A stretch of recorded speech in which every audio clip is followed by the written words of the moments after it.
बात हिंदू मुस्लिम की, तो मैं जितना मुझे हिंदुओं से प्यार मिलता है, हमारे हिंदू भाइयों से प्यार मिलता है, वो कहीं नहीं मिलता। सबसे प्यार मिलता है मुझे। मैं ऐसा बिल्कुल नहीं चाहता, उनके घर वाले भी नहीं चाहते। उनके माँ बाप के आंसुओं से मैं ये शादी नहीं कर सकता। किसी को ठेस पहुंच वन ऑफ द ग्रेट से शादी नहीं करेंगे मनी मिराज। जी हाँ दोस्तों, आप बिल्कुल सही सुन रहे हैं। जैसे आप लोगों ने वीडियो में आगे देखा कि मनी मिराज बोलते नजर आ रहे हैं कि मैं शादी नहीं करूंगा, इस शादी को हमारे गांव के लोग नहीं मानेंगे, हमारा मुस्लिम धर्म नहीं मानेगा।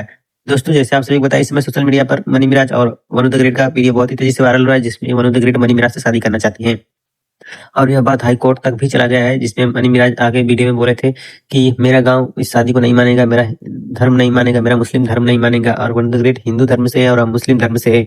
ये मुझे बिल्कुल अच्छा नहीं लगा। मेरे फैंस लोगों को ये भी अच्छा नहीं लगा कि मनी मिराज ऐसा कर रहा है। मनी मिराज ये भी बोले हैं कि मुझे जितना प्यार हिंदू धर्म के लोग देते हैं, मुस्लिम धर्म के लोग बहुत ही कम देते हैं, मुझे हिंदू धर्म के लोग बहुत ज्यादा प्यार देते हैं। तो दोस्तों शादी करने के लिए वन ऑफ द ग्रेट कई हिंदू दल में भी गई थी, जहाँ पर ये भी बताया जा रहा है कि वहां पर कुछ लोग सच्चाई बिना जाने ही द ग्रेट का साथ दे रहे थे, पर जैसे उन लोगों को सच्चाई का पता चला वो लोग द ग्रेट का साथ नहीं दे रहे हैं। मनी मिराज के सपोर्ट में सभी लोग हैं दोस्तों। मनी मिराज द ग्रेट से शादी नहीं करेंगे। दोस्तों इसमें आप सभी लोगों को क्या राय है, कमेंट करके जरूर बताइएगा।